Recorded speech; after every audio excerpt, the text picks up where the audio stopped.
Hi guys, Coach Chris here, and today I'm going to show to you another variation that you can do for kettlebell swings. This is going to be really good for you in case that one of your hips do fire up faster than the other. We call that one the gluteal amnesia, wherein one glutes do far quicker, respond better compared to the other glute. We're going to start by just doing a staggered stance deadlift, then a staggered stance kettlebell swing. So to set yourself up, for the deadlift, you're going to have the kettlebell in between your heels.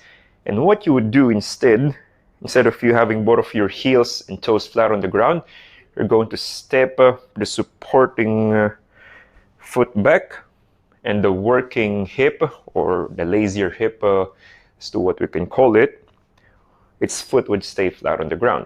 Then from that position, we're just going to hinge our hips back. You may pick up the kettlebell with two hands if you're just getting started onto this drill. Make sure you do have that deep hip hinge. Breathing in. As you breathe out, you're going to squeeze the glutes of both sides. What you would notice in there is that the glutes of the grounded foot has a better contraction now than the other side, since the supporting foot has lesser contact on the floor. Let's do that one again.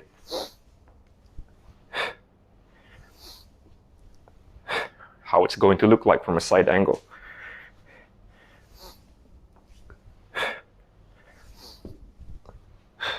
Okay. Then after that, next way to progress it is just using one hand. I would suggest using the sling of your left connected to your right side.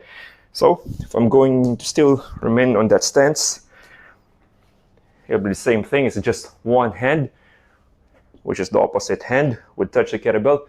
Other hand, or the supporting hand, stays active. You may make a fist as long as the shoulder stays down.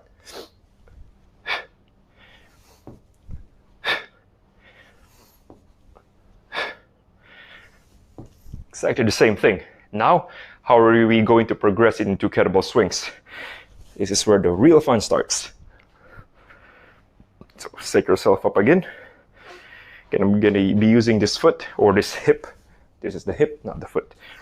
You're going to step one foot back. By the way, from a side angle, you would see here that my toes is just in line with my front foot's heel.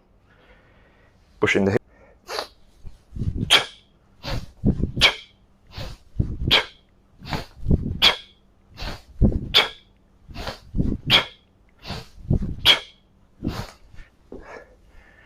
Alright, so that's the unilateral swings.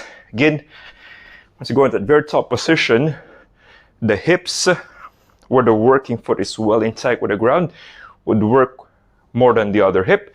It's quite good to slowly allow your brain to understand on how to use both glutes together, especially the one that's acting pretty lazy. Okay, so give this one a shot and let me know what you think.